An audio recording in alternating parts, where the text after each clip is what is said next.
blonde is many things, but it is also a feast for the eyes. Yeah. Put it on at a party and put it on mute. That would actually freak people out. It's very if people dark. have done any drugs, they'll be like, holy shit! Is that JFK?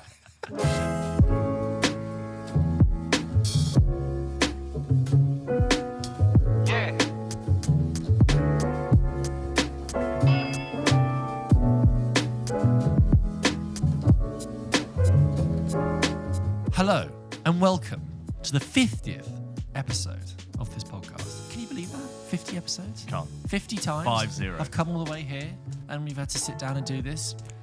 That's a year. We had our year anniversary recently and now we're having like 50th episode. And we couldn't have done it without you guys listening. Thank you for listening. It's very appreciated. But don't say that. That makes me think the episode's over. It's a very short 50th episode. This episode is coming. It's like the time we lost an episode. So we have, that's, there's highs and lows. The highs and lows of a year of podcast production, of just the two of us trying to plug cables in and say, is that rolling? Jobs. Is that rolling? With jobs, squeezing it in. I can't do tonight. Okay, what have you seen? Can we do this? Have you emailed this? Constant. We're surprisingly committed to it.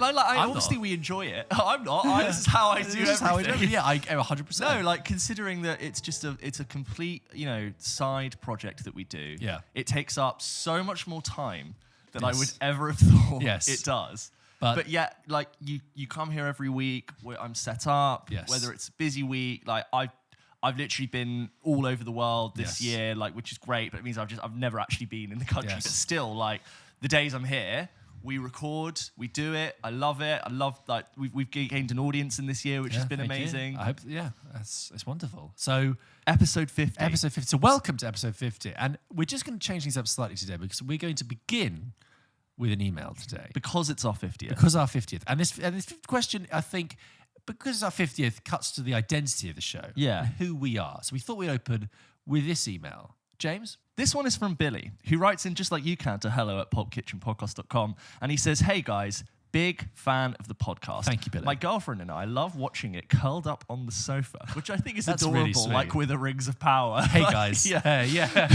want to watch Rings of Power, House of Dragon, or Pulp Kitchen?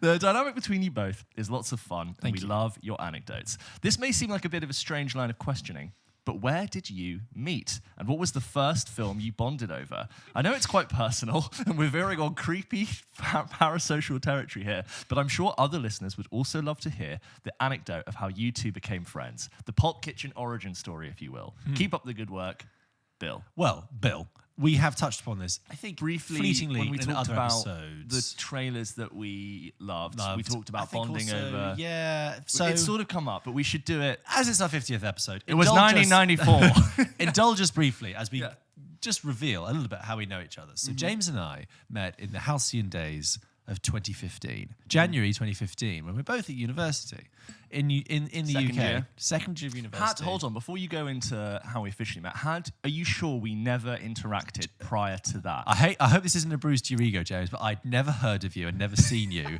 prior to meeting you, okay? Same. So I had no idea who you were. And also, we were both around. Like, we both did drama stuff. We had overlapping friends. And we would have been in this, on like the auditions day in first year, we would have been in that room. Maybe. Like waiting. Sure. Anyway, so we're at university and, as you can probably tell over 50 episodes now, James and I have a taste for the theatrics.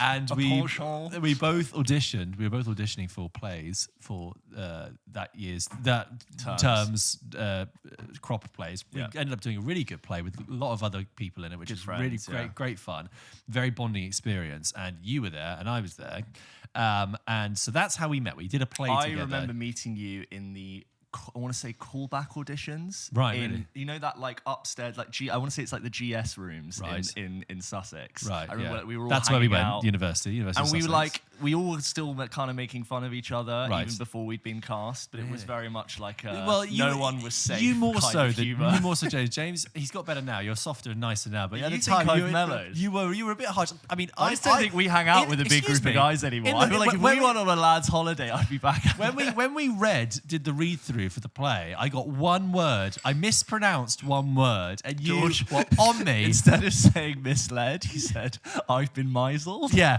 I just in my head, I don't know That's what. never not been funny. I just thought the person was talking about being miserly, and I misread it. And you were just there next to me, and you were like, "Oh, miserly."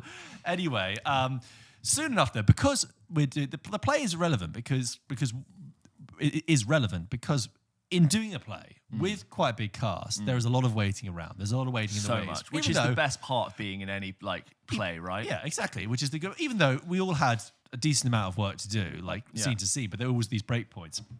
And you're waiting in the wings. What do? You sit, you chat, you have fun. And a big thing to talk about in 2015 with like-minded theatrical creative people was Star Wars films and cinema and films, but particularly this was at the time when the internet had the only thing that owned the internet was the Force Awakens trailer. Yeah, and the anticipation for it to come out that Christmas. And I think what's interesting is we talked about this before is how different everyone's emotional relationship was to Star Wars before it's sort of been opened up and done to death. But it was something that was special.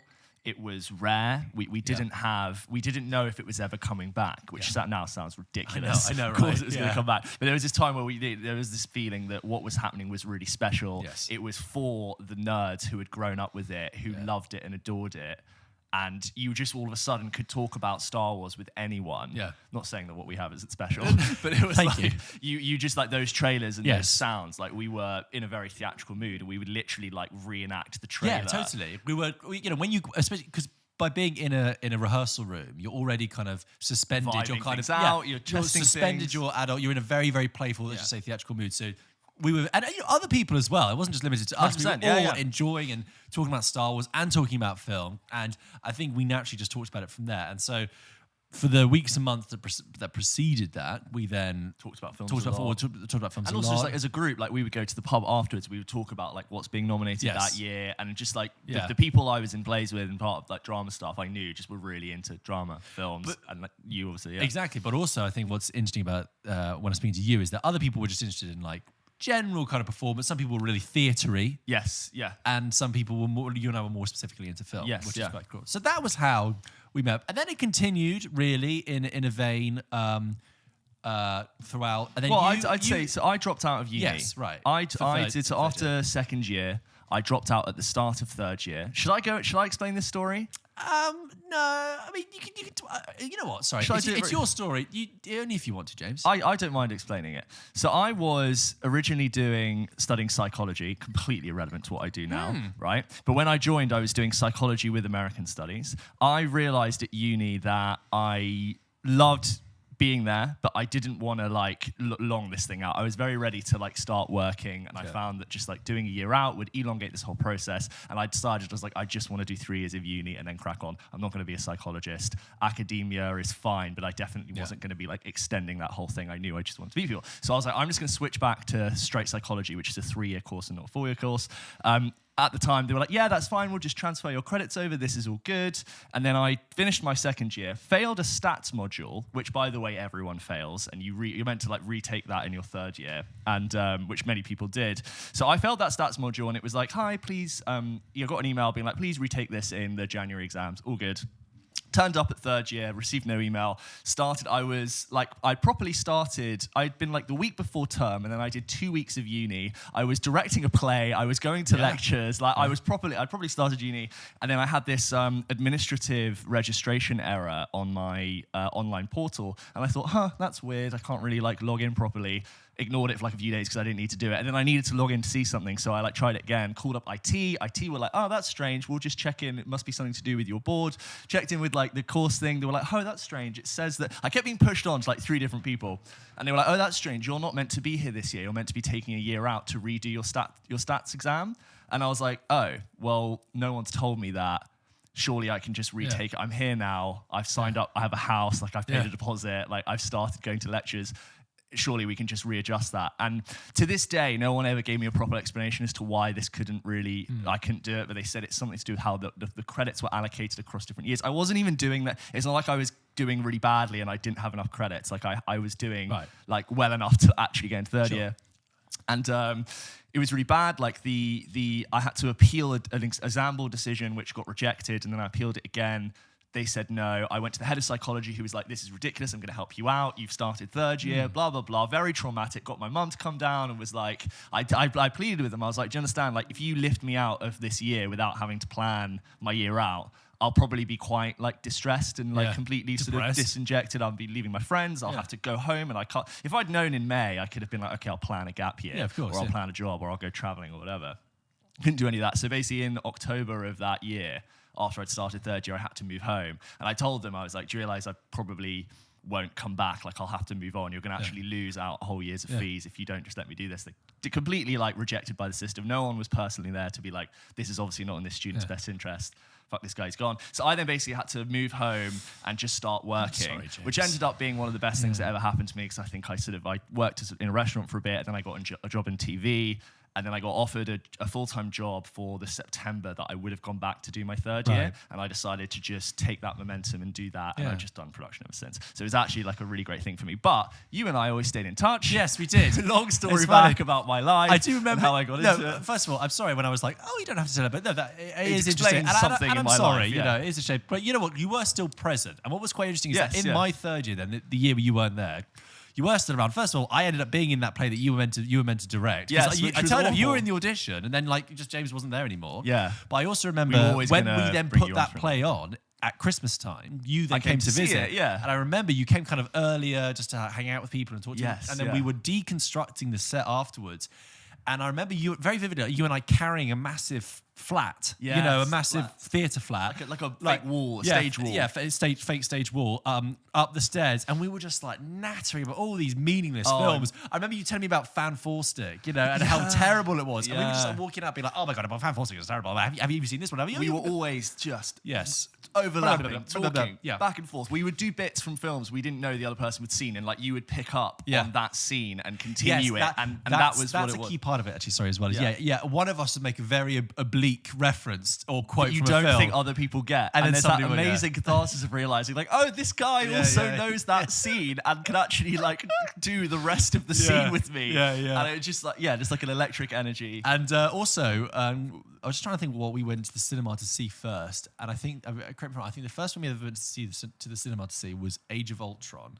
Yeah, and the Brighton Odeon. Yeah, right. And then after that, probably Suicide Squad. Not off to a great start. No, just so 2015, I remember talking about that, and then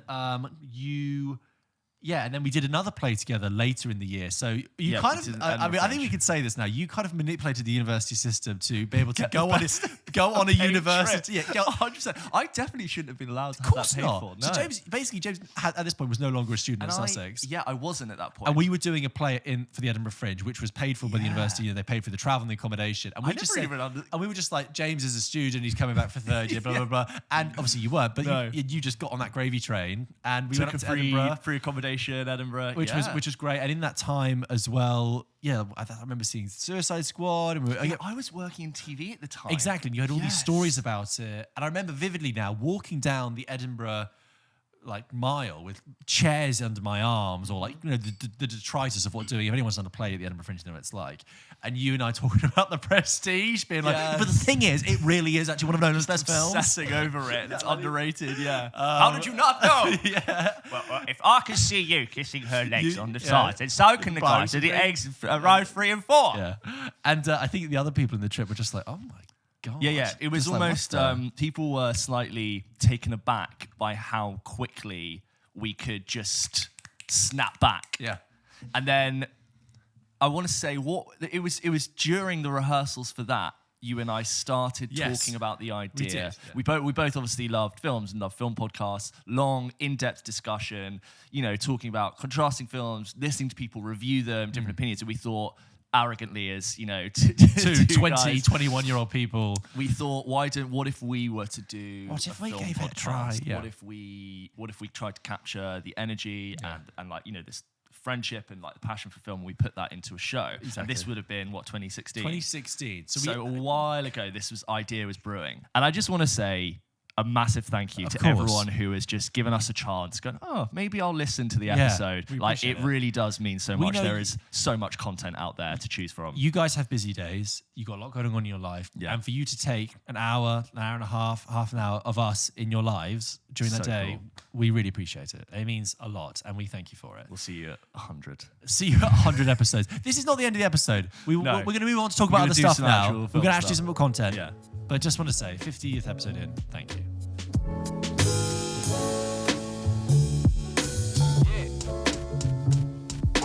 And 50 episodes later of doing this, we are starting to have exciting opportunities. And people who listened to our episode last week will know that we were invited to the Crown premiere. Follow at PULP KITCHEN podcast on Instagram. Exactly. And if you are watching the Crown, have you checked out last week's episode?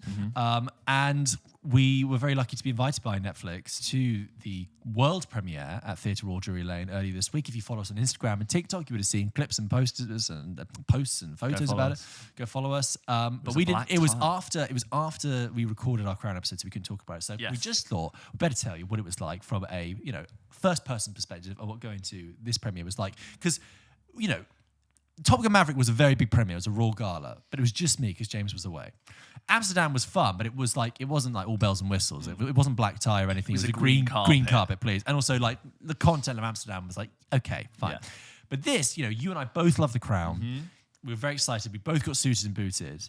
And I think what's worth saying is that the evening began disastrously. It was pouring down with rain. Biblical British rain. I get out of Covent Garden tune station. It is just like thundering down. We've got a 4-minute run to get to where we get. Soggy by the time we turn up. And you'll see a clip of it in the video, but like we then sprint through Covent Garden in the rain in our tuxes, getting completely everything soaked. Crinkled and I know, and we did like just damp. Because when you turn up, you're like, okay, I'm ready. I've got my hair ready and everything. I've got my suit ready, and it's just like, nah, I'm gonna douse you with water. And it felt like the third act of a British rom-com. We were like running through the streets of Covent Garden with the Christmas lights reflected in the rain. It was lovely. And it was like, we have to tell her. We must let her know that I love her. So then we turn up to get our tickets. It's like sort of little queue for the other and quote VIPs. Yeah, and people are in like long backless ball gowns and big glittery suits, and they all look completely soaked. And everyone's just a little bit like, and we're waiting. We're queuing under the canopy of this sweet shop to go around the corner and bend in. And then we're fled through, and it's a red carpet, and we see some people from Netflix we know. Oh, hey, how you doing? Great, get our tickets. And then you're led round a bit, and you get your picture taken at the main photo wall. And this is the main photo wall where obviously the talent would later arrive and also get taken. And this was an interesting experience. This was a new one for both of us. Not because you and I are at all famous, and no one had any clue who we are. Yeah, no one. But there's this slightly overwhelming bit, and I'm sure if you're Margot Robbie, this is that times 150. Yeah. But you go up, and it's your cue, and someone goes, okay, you two, please come through. And all of a sudden, it's like, flash, flash, flash, flash, flash. Yeah. And someone's going, okay, guys, looking at my camera, please, thank you. And you're like, oh my God, yeah. And he's like, okay, now the next row above me, please. And it's like, pa, pa, pa, pa, pa. It's like, it's got that horrible, like, punchy flash thing because you just realise there are so many eyeballs looking. There are 3 rows high. They're all at different heights, aren't they, of people. And then I'm thinking, like, should I be smiling as I am? Would that look weird? Do I need to like do a red carpet, clench? I've never thought about how I should stand. And there was a moment when we were there, and I think we both were quite thunderstruck. We were just like, oh my God, I have no idea. And it doesn't matter because no one apart from us will ever look at that. I know they had no idea, but it was just a proper like. Up here, and it's like we could, when you do a lineup when you've been arrested, you have to turn to the left and just flash to the right, and then we saw goes, okay, thank you. Yeah, and then James and I are kind of like starstruck. And we're like a bit damp. Our hair's like soggy. My suit is wet, and I'm just like, who am I? What's going on? Yeah. And the red carpet itself was basically squelching under because it had just been doused with water. Yeah. Anyway, but it was a very Netflix had a thrown event, I have to say. Like the theatre, well, we're talking about, we walked into Theatre Royal, which I don't think I've ever hung out in those rooms before. Beautiful. Fantastic. High ceiling, chandeliers, like little circular atriums that look down, free champagne, canapes. Yeah. And everyone dressed to the nines. Yeah. And the waiting staff were in the kind of red... the red suits, weren't they? Yes, the valet more photo opportunities inside. I thought it was interesting how, I talked to you briefly about this yesterday, how there were almost no sort of conventional famous TV people there, or what I would call like older established who weren't attached to the Crown. People invited were all TikTokers, social media people. Yes. I recognize like people from TikTok. From Francis that. Bourgeois was there. Train guy was there. By the way, I realised yesterday that for about 6 months I've been calling Francis Bourgeois Francois Bourgeois. It's Francois, it's even more. It's Francis Bourgeois, right? It's Francis. Is it Francis? It's Francis. That's the thing. I think I've been saying Francois Bourgeois. Yeah, exactly. So he's the guy, George, do your impression. You guys would have seen him on Yeah. Instagram. He's the guy who's like, I've been taking an A380 bus to I'm waiting for the A329 to take me to Stansted. Here it comes. That's love you, Francis. Sorry. He's great. And he was very nice. Great. We met him briefly. Yeah, and it was interesting that they've probably gone, the PR approach for that is let's not have like 3 expensive influencers or TV people who won't post about it. Yeah. Let's bring 100 micro influencers, Influencers. who are probably going to like be really happy to be there, make loads of content, and also happy to do it for free. Anyway, it was very nice. We saw a couple of actors and stuff, and then we go to take our seats. We had the best seats in the theatre. You mean if this was a proper like theatre production, £500. £500 ticket, Royal Circle, upper tier, second row. Yeah. Clear, unobstructed view of the entire stage, Dead elevated, centre. Dead centre. bang on the middle. Yeah. Like I was in Imelda Staunton's seat. Yeah. As far as I was concerned, it was so good. I was looking around. I was like, this must be a mistake. It was terrific. Amazing. And then Edith Bowman comes on the stage. She does all of these ones. She She's a nice does a lot. presence, and she introduces the whole cast. And so, first of all, Ted Sarandos was there, who was the head of Netflix, co-CEO of Netflix with Reed Hastings, but also the head of content internationally. So I was like, whoa, they are pulling out the big Did guns. a little speech about The Crown, how it came about. Yes, and they've been working on it for 10 years, and the idea to recast has always been part of the show. Yeah.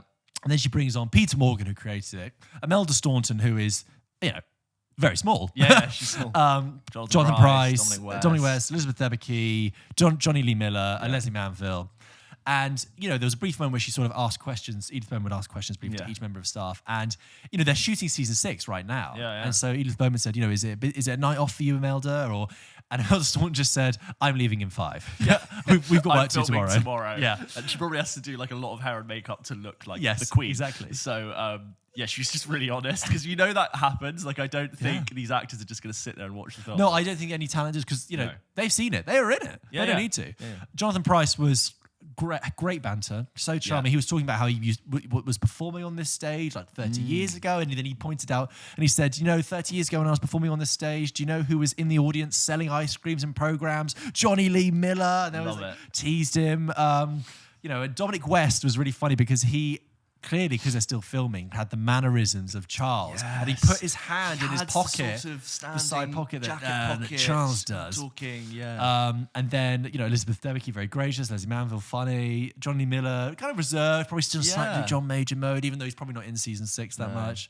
And then we watched episode 1, which we'd seen before, but great to see again. As we said, the Crown is so richly detailed. And I'm so glad I've seen an episode in a cinema/theatre, yeah, like in a dark room. Oh, and we forgot they played the theme live. There was they had a ballet performance doing it as well. This live, classical musicians played the theme, and the wonderful ballet performance. And then they decided to play episode 3. They played episode 1 and episode 3. So we'd seen episode 1, and we were like, okay, good. We hadn't seen episode 3 yet. We thought we're going to wait to see this with our respective people because we didn't want to ruin it. And a lovely night was had, and it was a lovely premiere. So that's what it was like. And thank you so much for the invite again, Netflix. That was really cool. It was a jolly good time, and that was nice to have a third premiere this year, and nice to talk about it on our 50th episode. Follow the channels for more premiere goodness, more fun things, more shenanigans.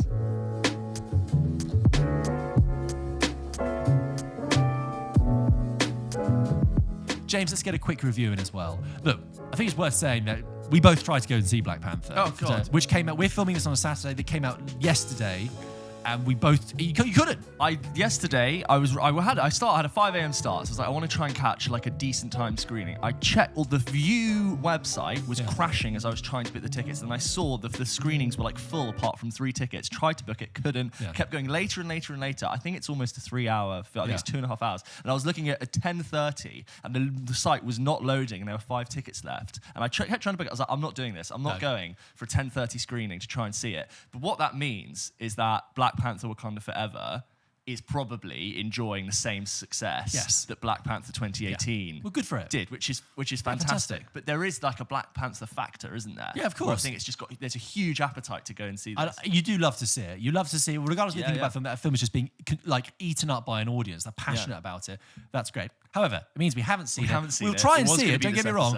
But in lieu of that, there is something new out that we both quite like that we have seen a bit of, which is the new season of The White Lotus, which we talked about, I think, in our first ever episode. Just finished the one. If you haven't seen The White Lotus, the first season, it's this sort of series, an ensemble series set in Hawaii about this luxury resort called the White Lotus. And it's about the relationship between the staff and the tourists and the role of money and wealth and the toxicity that involves and the toxicity of tourism.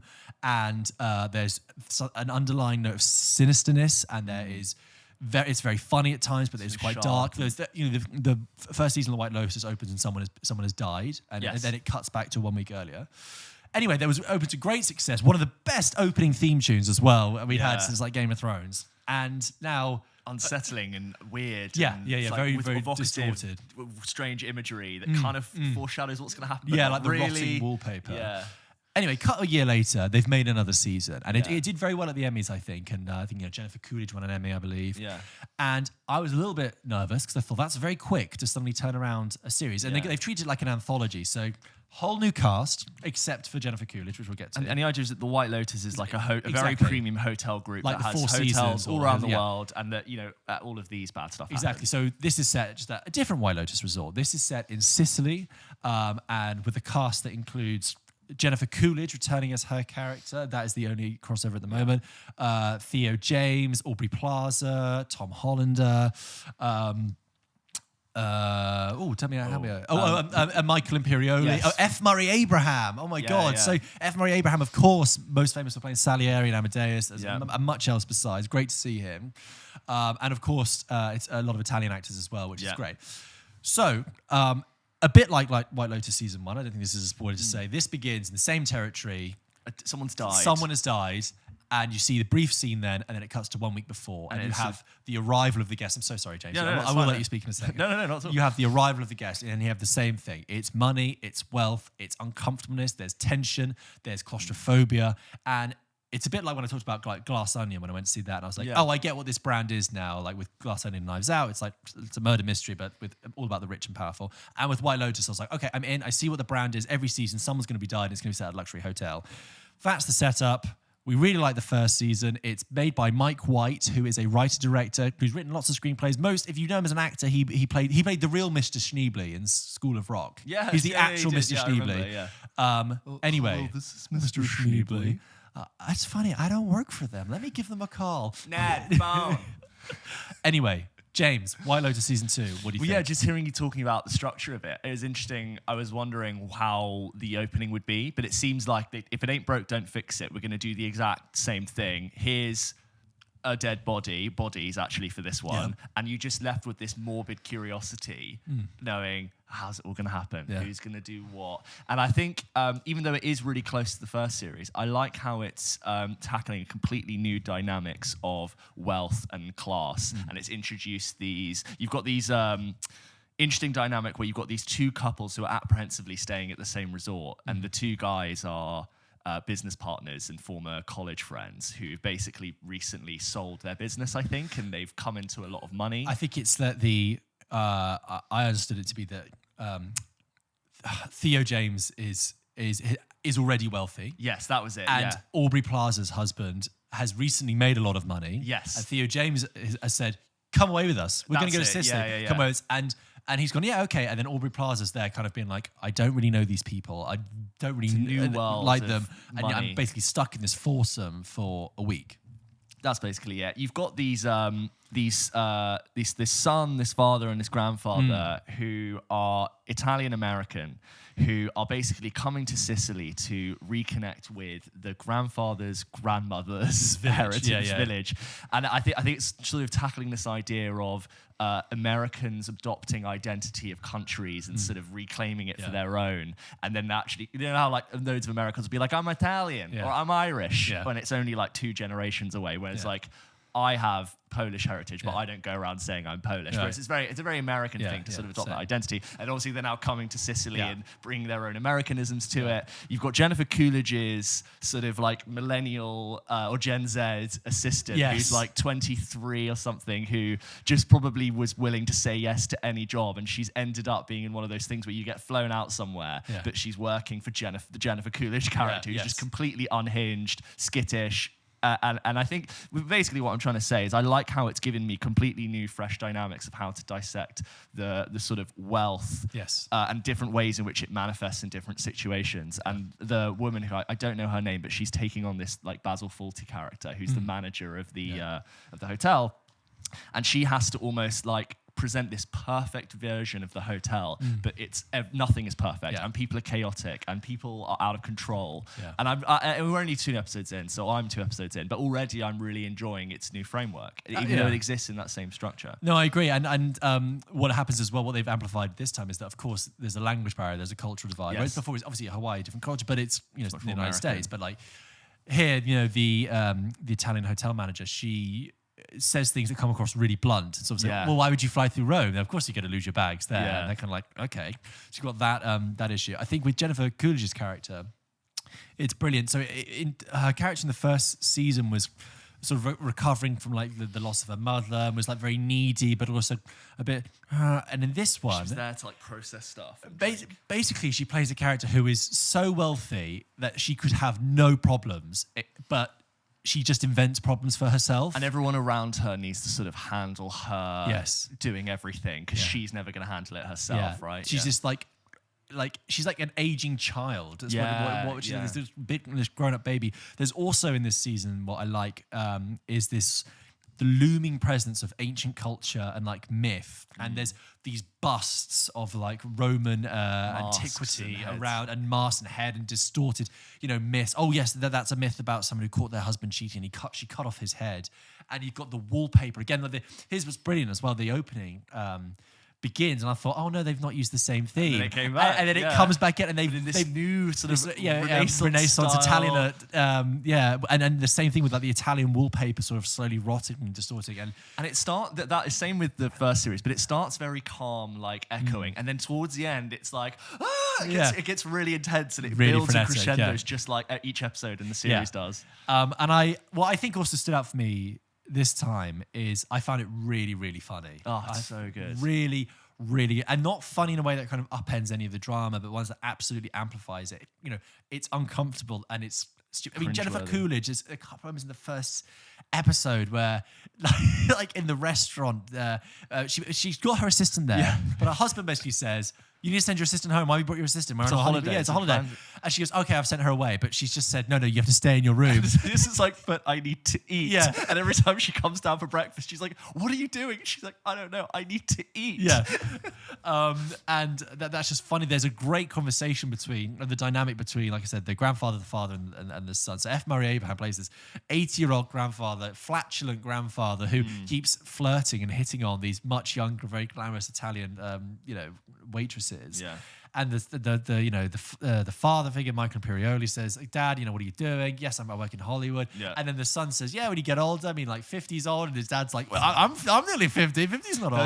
Those are, I mean, it's no spoilers, but I feel like those three men are representing like sort of attitudes and approaches towards women at different ages. Yes, and I think I don't know, it's only 2 episodes, but I have a feeling they are sort of showing how different generational men at different ages will be receiving women, basically. And, we talked recently about Game of Thrones, women, House of Dragon. We talked about like House of the Dragon. Sorry, I know I dropped the. It just sounds You're better. Cool. You're down with kids, House of Dragon, about how that used its cast, and it would get you to invest in one character, then completely use that to play you off against another character you've got in. And you kind of have that happening here with this foursome dynamic between Theo James and his really girlfriend, and Aubrey Plaza and her husband. And it's like, Theo James is despicable and like, you know, very wealthy, detached, ignorant by money. But you know, doesn't really vote, doesn't believe in like HR also smart enough lawsuits. too, but like chooses not to Exactly. engage. Yeah. And that dynamic is good because you're capturing the kind of conversations that couples have when they go out for dinner with another couple. Like, can you believe they said that? Yes. Yeah, but he's probably pretend like they don't fight like we do, but like they're not happy. But what I like is for the most of the first episode, you're really with, like, you can see it from Aubrey Plaza's point of view, and you think, oh god, these people are obnoxious. But then by the end, there's a couple of things that she does in her own sort of like overly frazzled, neurotic, like ardent liberal way, as you could put it, right? Someone who's just always wanted to talk to you about the end of the world. Yeah. That actually is shown up very well by Theo James's character. And I'm like, I like what you've done there. You've maybe sort of like Aubrey Plaza for most of the episode, then you flipped it,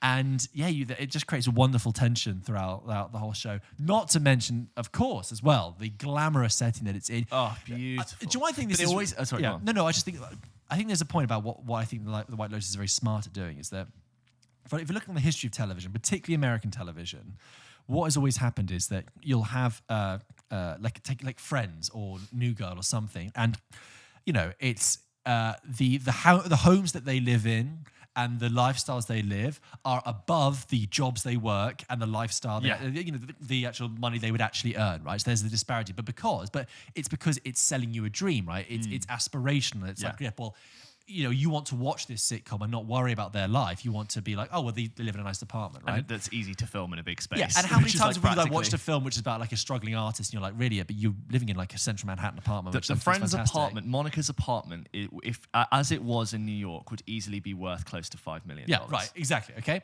But it's like the White Lotus has said, look, we know as television that we need to give you something nice to look at. People like to look at escapism, nice locations, nice apartments, whatever. We can give you that, but we're also going to dissect the toxicity of wealth, examine it, dissect it. So we're basically giving you it hand in hand, and it can have its cake and eat it. I thought it was really smart. I think this series so far really enjoys using sex and sexual tension to sort of take the characters out of their comfort zone, reattach people you never think would, and it just loves using sex as an awkward tool. Yes. Yeah. People getting changed in ways they shouldn't, attractions that shouldn't be happening. There are these two characters who I think are brilliant. They're so good. They're two like sex workers who are like, they sort of are local to the area, but they basically try to sneak into the hotel as guests and basically like attract the money of rich punters to basically do what they do. And they're basically like, that creates a whole new dynamic because the hotel manager knows who they are and she's like, I know what you're doing, get the hell out of here. But I'm trying not to spoil episode 2 basically because I'm thinking about things, but that's such a great use of something to create extra dynamics on a holiday. You're away from your environment, and on shooting something beautiful. The White Lotus does a really good job of making an incredibly beautiful landscape feel slightly unnerving and haunting. Yes, it's almost too perfect. It's too beautiful. Yeah, it is a beautiful beach, but a body just washed up. Exactly, because it's always trying to walk that line about how uncomfortable and unnatural tourism and is, how fake it is. And how fake tourism is, and. Look, that's why I like White Lotus as well, is that it's a new IP, essentially. It's only been around for a year, so I think it's great that we talk. You know, I wanted to talk about it. We're recommending it. Yeah, if we you, are recommending it. If you haven't seen it's really different, go and watch as well. Season 1. It's fantastic. The whole style of it is, it's like, ooh, you know, that's I would describe it as, it's really, interesting. it's literally, you have a morbid curiosity the whole time, just wanting to see more of it. I always see the murder in the beginning, or who died in the beginning, and I'm like, I want to know what happened. How did it all happen? Yeah. And you know it's all gonna like just. So I believe if you're listening to this in the UK, White Lotus is on Sky or Now TV, and then obviously it's HBO in the other parts of the world. But let us know your thoughts if you've seen it. We'd love to, and then we'll do a spoiler chat at the end. Yeah. Oh yeah, absolutely. I'd love to. So much content at the moment. It's a Pulp Kitchen thumbs up. Hey.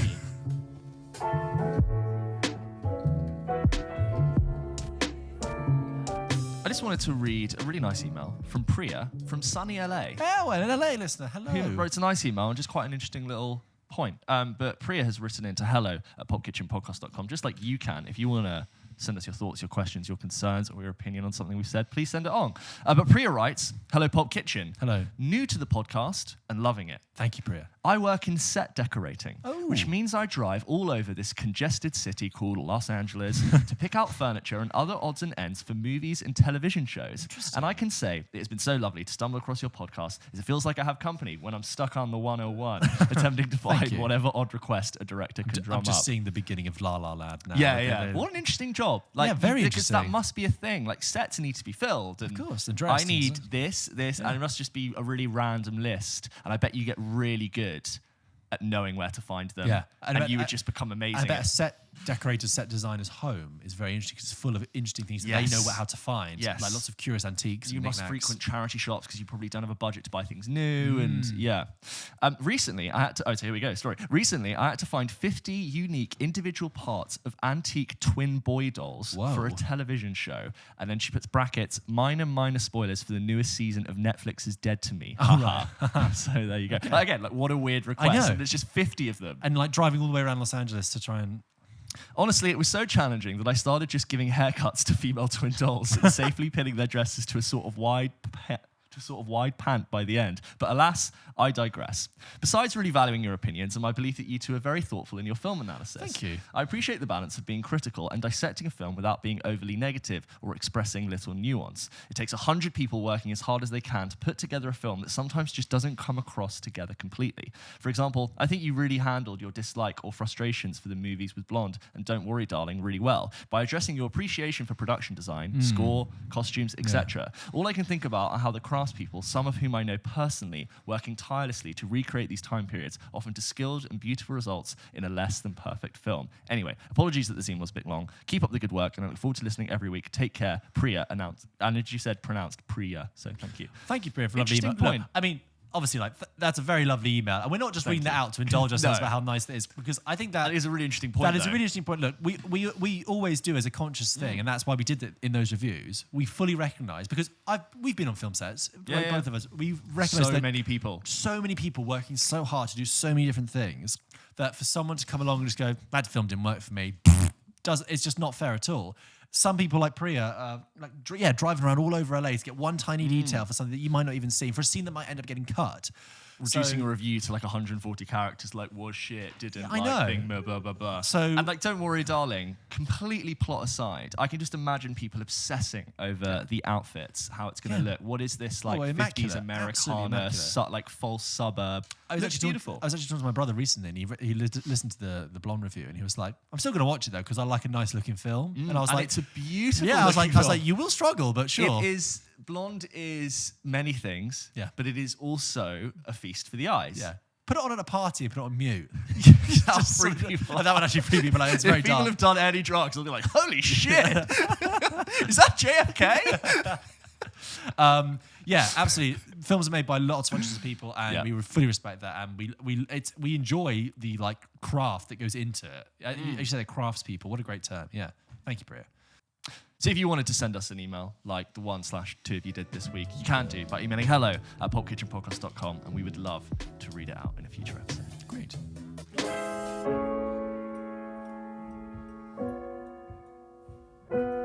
Okay, James, let's end our 50th episode with, as ever, a game. I've got one for you. I believe you have one for me. I do. Okay, James, I'm going to give you another round of guess the movie based on the movie character. All right. Okay? All right. Guess the movie based on the movie character. Okay. In 3, 2, 1. Ellen Ripley. Alien. Matt Murdock. Daredevil. Yep. Scar. Lion King. Duncan, Idaho. Oh, it's from What's Her Face? Oh my God, we talked about this. Duncan, Idaho. It's dude. Yes, well done. Dwayne Hicks. From Alien. Aliens. Yes, well done. Martin Riggs. Martin Riggs. No, go on. Lethal Weapon. Okay. James Norrington. James Norrington. No. Pirates of the Caribbean. Commodore. Oh, okay. Gotcha. That's niche. I know. Annie Wilkes. Annie Wilkes. No, I don't have it. Misery. No, I haven't seen it. Augustus Gloop. Charlie and Willy Wonka and the Chocolate Factory. Yeah, well done.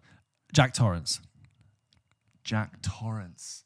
Come on. Oh. Come on. No, I don't have it. The Shining. Oh, Okay, a few more. okay. Buffalo Bill. Buffalo Bill. Buffalo Bill. It gets the lotion on its skin, or else it gets the hose again. No, I don't have it. Silence of the Lambs. Frankenfurter. No, I don't have this. Rocky Horror. James. Henry Hill. Henry Hill. Goodfellas. Oh, see, All right, I'm getting harder and harder for you. Ready? Yeah. Flick. Flick. Could be from loads of things. Flick. Stop. Shush. Flick. Oh my God. I feel like there's so many characters. Bugs Life. Oh. Chiron. Moonlight. Yes, well done. Reynolds Woodcock. Mr. Woodcock? No, not Mr. Woodcock. Sean William Scott? No. Reynolds. No, I don't Phantom Thread. Oh, no. I don't know Okay. that. Gary Valentine. Gary Valentine. Larry Valentine is from I Now Pronounce You Chuck and No. Larry. Gary Valentine. Gary Valentine. Recent. Same director. No, I don't have it. Licorice Pizza. And lastly, no. Dorothy Gale. This is a bit of a trick one. Oh, is it like Dorothy from The Wizard of Oz? Yes, it is. Yeah, Okay. But you never know her surname because Dorothy. You didn't do very well on that one. Terrible. I can't remember what you thought of Licorice Pizza. You liked it but didn't love it. Yeah, I felt very mid about it. Very you mid. Googled that name. You didn't know the main character's name. I know, Licorice Pizza. it's Gary Valentine. No, that always stuck with me because I was like, didn't you know know what? that. It's a love film and he's called Gary Valentine. Gary Valentine. I think after having waited, I feel more fondly about Licorice Pizza than... even since I've seen it, I think I like it more now. I remember it fondly. I'm not saying you're wrong. I'm saying I call bullshit that you know the name of that character. No, I do remember it. I didn't have to look that one up. I put Reynolds Woodcock because I remembered that. I thought, oh, what's the other Paul Thomas Anderson film? Oh, yeah, Licorice Pizza. From I this never year. remember. So Reynolds Woodcock is who Daniel Day-Lewis plays. in Absolutely. Phantom The House of Thread. Woodcock. You have insulted the House of Woodcock. it. Anyway, Okay. There you go. You didn't do very well on that Shocking performance. I'm so bad at these. one. What have you got for me? I have for you some film opposites. Oh, classic. Big fan on the social media of the film opposites, Okay. these kids. If you didn't know, I'm going to say a film title filled with the antonyms of the film. So for example, Antonyms. and these are loosely. very loose antonyms, but I still think they're always fair. Sometimes I just throw in a straight up synonym just to throw people off. Just to, I think I did... It was Manchester by the Sea, and I did Liverpool by the Lake. That's fair enough. But obviously, Liverpool isn't the opposite of Manchester. Yeah, They're not people opposing get it. factions, People get but it. you get it. Right. Okay. So, George, you have to guess the film based on its opposite film title. Okay. Ready? 3, 2, 1. The Fact of Nothing. Of everything, the fact, the lie of everything, the Theory of everything. The Noise of the Beef. the sound of Signs of the Lambs. Yes. Adults Work. Child's play. Yes. Why Women. Why women? X-Men. Tomorrow. Yesterday. Fatherless Queens. Motherless Kings. Motherless Kings. Motherless Brooklyn. Oh, Queens. Oh, you bastard. Dover. Dorset. Dover. Calais. Dunkirk. Yes. Lightest Minute. Darkest Hour. The Boy on the Plane. The Girl on the Train. Sane, Clever Hate. Sane, Clever Hate. Crazy, Stupid Love. Avoid the Shitters. What? Avoid.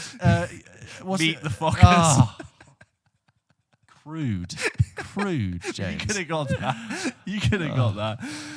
Oh, that was it. Yeah. That was an episode 50 of Special. PULP Kitchen. Thank you so much again for listening to 50 episodes. If you've been around 50 episodes or just joining us. As you know, we try to release these episodes every single Wednesday. When James isn't getting arrested at Heathrow Airport Yes, or see getting last bundled into week. a cruise ship. Yes. Yeah, absolutely. Thank you again for sticking around for 50 episodes. And to many more, please join us again next week. As ever, guys, Instagram, TikTok, it's all happening there. Give us a like, give us a subscribe, give us a review. If you listen on Apple Podcasts, which I know some of you are, A lot of people do. just drop us a little review. We'd love yeah. it. We'd Give love us it. 5 stars. You know, These guys are great. Yeah, just a rating. No, we'd really appreciate it. It really helps grow the show. And your support, as ever, is I'm running And out we'll of try and words. see Black Panther for next week. We will, I'm so of course we'll sorry. try. If We'll- we can literally get a ticket, Yeah. we'll try and go. But I'm like kind of into seeing it, but I'm not like I'm not thinking I must see it. I think it'll be a big film that people will want to hear our opinions on. Sure. We talk a lot about Marvel on this, don't we? Of course. I So think look it's out all for right. that. I'm going to try and see Living. Yeah, great. Catch up on that. I We're think going to you'll catch enjoy up it. on Banshees at some point. There's which so I've much seen. content at the moment. It's Anyway, outrageous. But it's an exciting time to be a film and TV Amazing watcher. time. Right. See you guys next week. See you next week.